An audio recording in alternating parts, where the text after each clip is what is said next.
проезжаю, вижу что-то белое. Я вначале подумал, что это может быть, ну, кошка белая или еще что-то. Взял левее, чтобы объехать.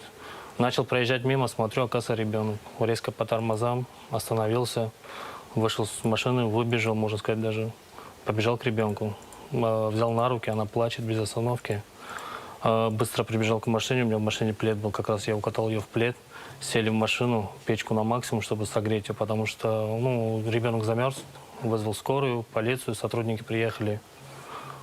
Да. Ну, спустя 10 минут где-то подошла якобы бабушка. Ну, она оказалась, бабушкой. Моя внучка, дайте ребенка сюда. Я сказал то, что почему ребенок без одежды и в такое время на улице, на дороге ходит. Я сказал то, что я ребенка вам не отдам.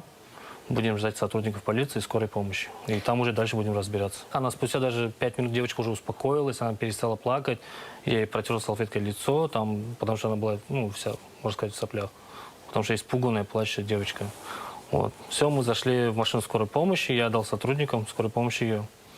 Сказал то, что вот так, объяснил ситуацию сотрудникам, то, что нашел на дороге, скорее всего, у нее обморожение. Потому что у нее руки были красно-бордовые, прям можно сказать. То, что она замерзла.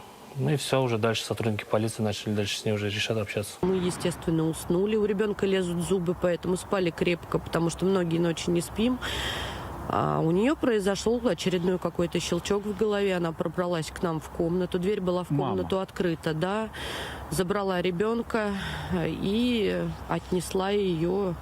Но насколько, опять же, я понимаю, я же спала в это время. Насколько мне рассказал вот наш спаситель, таксист, спасибо ему огромное, Баха.